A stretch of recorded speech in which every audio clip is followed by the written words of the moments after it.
Another great episode of Pluto. So his wife is a robot. Okay, it's fully established. But they both went on a trip. Well, planned a trip they don't remember. Took more photos than they would usually do, mimicking humans. Don't remember something, but they should unless they erased it themselves. But that should be in their system.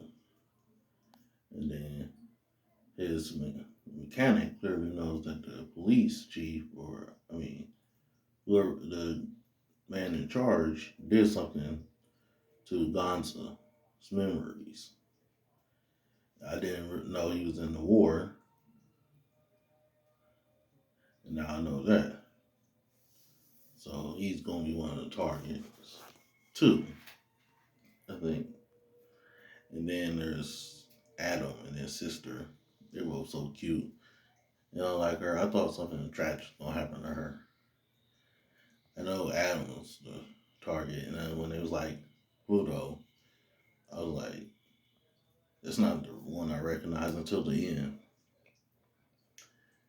But the fact that Pluto essentially has weather or manipulation in a sense, can make tornadoes, make it rain, make, well, at least flowers grow, maybe other plant life,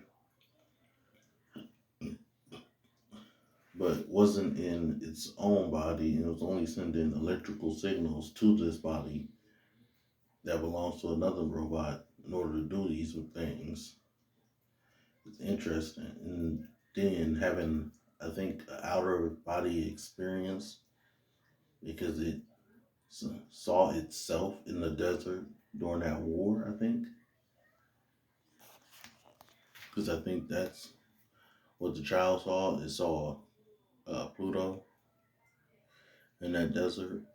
But then, you gotta think, was Pluto attached to another machine in that war? Because otherwise, how would it see itself if that was what it was? And then it's just a whole episode is a bunch of people trying to figure this out, what is truly going on. And then we got this professor that comes, who's has Pluto, who's obviously probably augmented, but still human for the most part, I'm guessing. And then we got this hate group, basically Robot KKK. And even though a human cop, at least that's what dude thought before finding out. I mean, still hated robots, but a human cop took his brother, but weapon and material used could only be used by a human because otherwise a human shooting the gun would be messed up by it and probably die. But it's the fact that I knew Hercules was gonna try to go out there and fight on his own, which isn't a smart idea. You might be able to take him better, but still. Then another one of the robots from the war showed up. Another one that didn't fight like Adam, but was still involved there and took in a lot of kids because of the after effects. They left nothing but a desert behind after the war. But what I'm interested in is, like we saw with that underground place with all destroyed robots in that flashback, Pluto probably did that.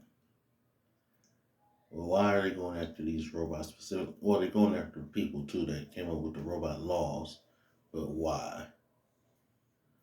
Do they want another war? If so, why? And then